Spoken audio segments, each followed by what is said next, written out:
Hello बच्चों। तो आज हम लोग बात करने वाले हैं प्रश्नावली 5.2 का क्वेश्चन नंबर 15 बोला है n के किस मान के लिए दोनों समांतर श्रेणियों इतना और इतना के nवें पद बराबर होंगे। ठीक है, तो यहाँ से हम करते हैं हल। कोई दिक्कत नहीं।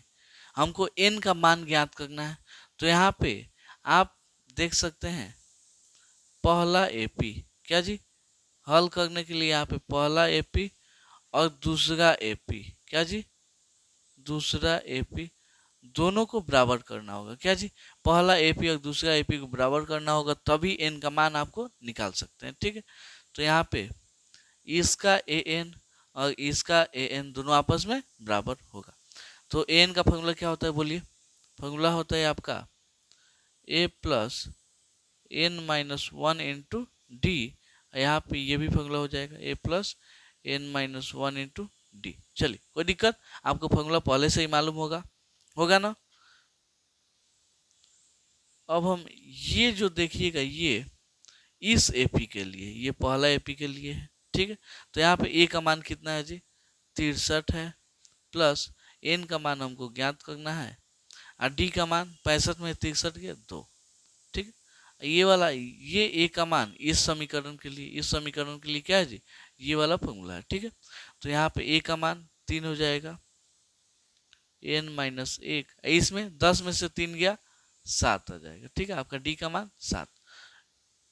चलिए, यहाँ पे कोई कटने वाला है, कोई कटने वाला तो दिख नहीं रहा, पहले इसको हल कर लीजिए। 63 2 में एन से गुणा होगा 2n हो जाएगा, यहाँ पे 2 में 1 से गुणा होगा 2 हो जाएगा। ठीक है, 3 तो 3, 7 में n से गुणा होगा 7n, यहाँ पे 7 में 1 से गुणा होगा -7। ठीक है, संख्या वाले को एक तरफ और अंक वाले को एक तरफ।